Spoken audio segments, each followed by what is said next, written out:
As you can see, I'm broadcasting from my bunker. It's crazy times, you know. Can't play it too safe during the pandemic or whichever one you are. We are trapped and caged by power-mad governments. So what is Arma supposed to do during these lockdowns? Improve ourselves, do physical exercise, watch YouTube for tutorials on how to fold blankets. Nah, we're gonna watch movies. Numero 5, The Crazies. We're talking about the remake, which I would classify as a really quality remake. I think it was fantastic. In this town in the middle of buckfuck nowhere in America, I think it's Idaho. I mean, what's in Idaho? Fields. People start going dilly. Immediately, we see this dude rock up onto the field. He's got a gun. He's gonna cause some shit. And Timothy Oliphant, in the exact kind of role that he should be in, plugs him. Like, sweet shot as well. One time, shoe shine, he's down. But he starts noticing all of these crazy things starting to happen, and it all comes down to a government aeroplane has crashed and has accidentally released a virus into the water supply.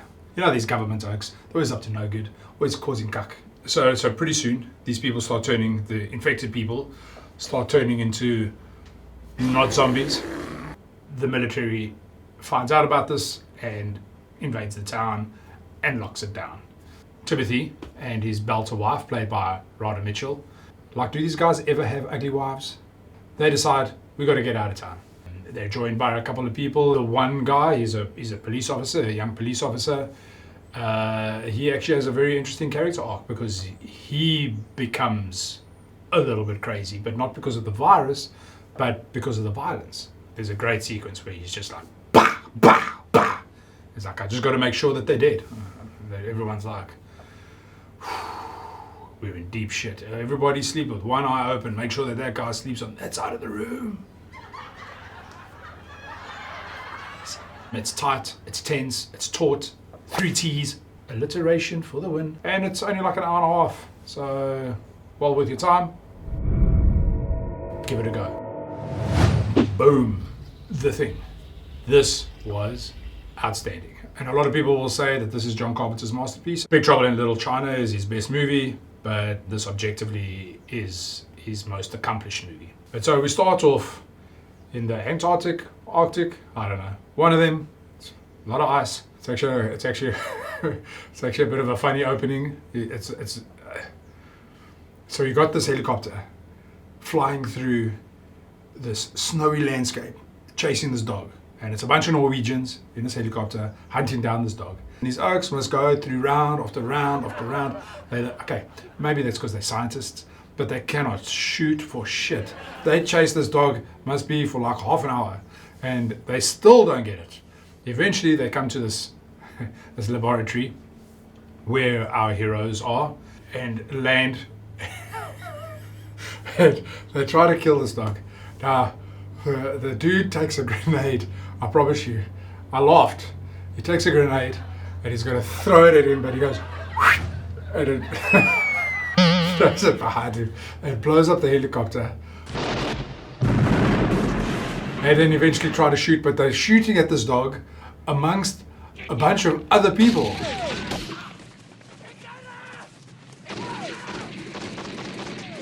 I did laugh a lot. But eventually he starts firing on these other scientists, and our heroes are there, Kurt Russell and his boy cheese. He gets plugged because they whip out their gun and shoot it, and the dog's like all like, hey, thank you for saving me, owners. And then they put him in a cage, and as we find out later, the dog turns into this thing from outer space, which was the original film, and attacks the people, and you start to learn that this alien can take the shape of whatever it kills. What we start getting is a story about paranoia and not being able to trust each other. You know, we don't know. Are you an alien? Are you the guy? Are you going to kill me? Da, da, da, da, da.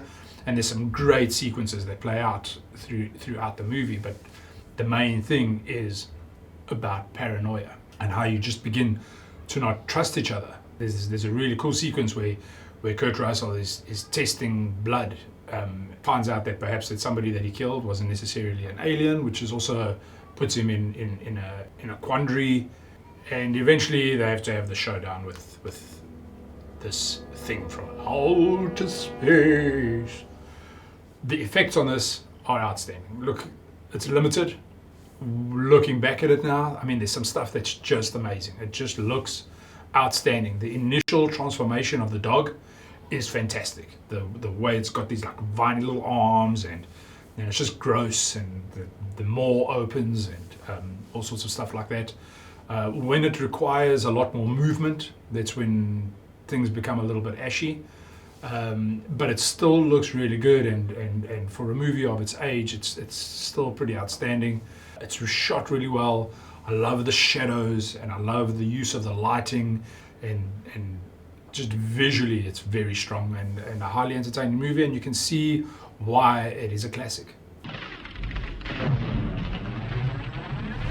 Número 3. Outbreak. I know, obvious. A movie about a viral outbreak during a viral outbreak. I mean, look at this cast. Dustin Hoffman, Rene Russo, Donald Sutherland, Morgan Freeman, Cuba Gooding Jr., and Kevin Spacey. Wolfgang Peterson directed it.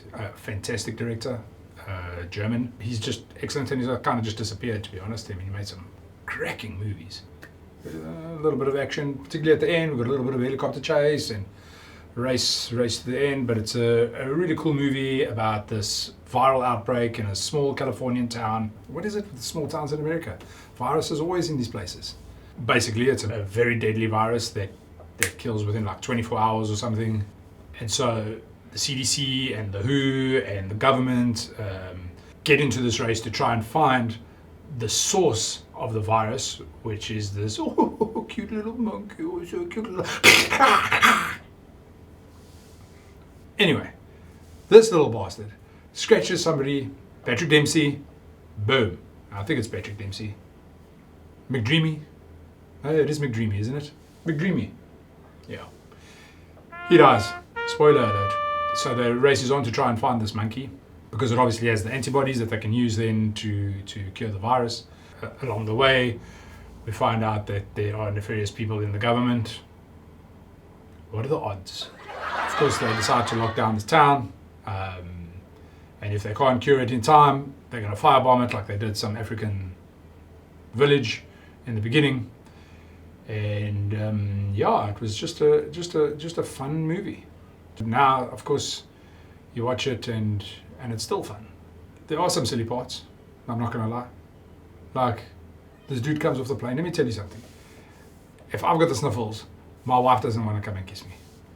This dude walks off the plane, his eyes are red, his face, he looks like he's about to turn into a zombie. The first thing that he does and his girlfriend does is start kissing passionately in the airport. Are you joking with me? But anyway, I didn't buy that, but it's okay. I suppose they needed a reason for this virus to spread. It was just a well-directed, well-performed, fun action thriller. Number 2, Dark City. This was a movie made around about the same time as The Matrix, and nobody really saw Dark City. It's just a fantastic movie. Very underrated, very underseen. I think over time it's grown a little bit of a cult following, and a lot more people are aware of the film. This guy wakes up in a hotel. He gets a phone call that says that there are people out to get him. And so begins him trying to solve this mystery, because there's these guys, like strangers, that wear these black coats and hat and pale face, and they begin to chase after him. And pretty soon we find out that these guys are doing some ashy things, and they have powers which they call the tuning. In South Africa, when we tune things, it's very different. It often goes along the lines of, "Who's that, bud?"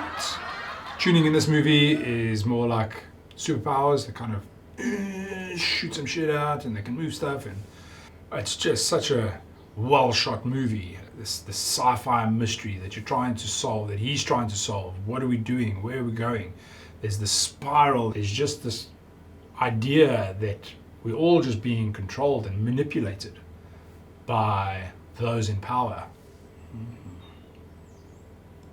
I wonder why that would have relevance at the moment. I don't want to give away too much. If you like quite dark movies, then this is the one for you. Rufus Sewell. How do you say his name? Rufus. I know his name is Rufus. His surname. Sewell. Jennifer Connelly, who is gorgeous in this movie. And, oh. You start to play, dance with me. I don't really know the lyrics, but I love that song. And I love that moment, and I love her rendition of it. The style of the movie is fantastic. It's just got this kind of classic noir look, the lighting. Oh, mwah. Just wonderful. And if you kind of like your dark sci-fi with a little bit of a superhero twist, this is the one for you.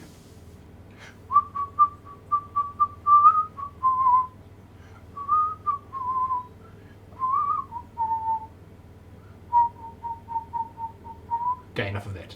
Number 1, V for Vendetta. So basically we are in a totalitarian state. England, where the government has complete power and controls everything you do. Has curfews and disallows you walking on the streets. So nothing at all like today. And then we have a freedom fighter known as V. Now, he basically is a terrorist and is an interesting character because he's really actually not a nice guy. But he saves Evie, Natalie Portman, one night and basically takes her under his wing through a process that's akin to kidnapping and torture.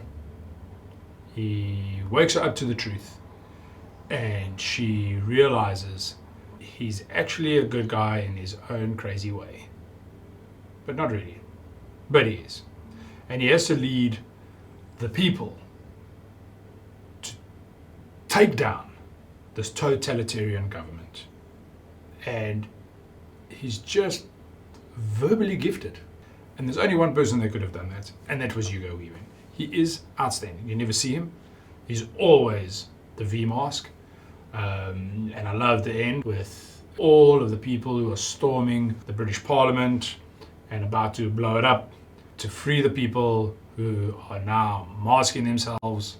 I think the Wachowskis probably had a little bit more to do than just produce. You can feel their fingerprints all over the place. James McTeague, I think he directed it. Still made some pretty funky movies, but when you watch all of his other stuff, it never lives up to this level.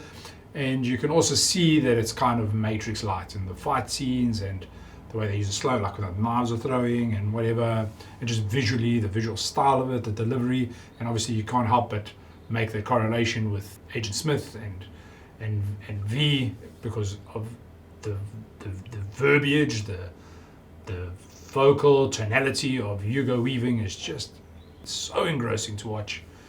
And Natalie Portman is cool. You know, she went all out and shaved her head for this. Stunning and brave.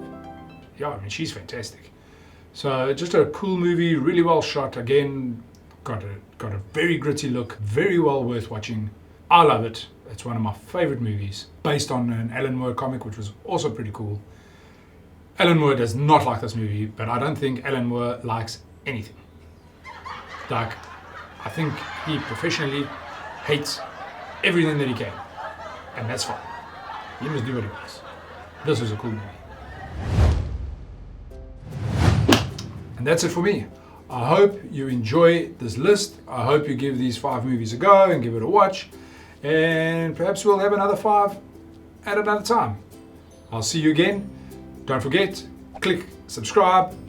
Subscribe. It's here somewhere. There's a subscribe button. Hit that button. I'll see you next time.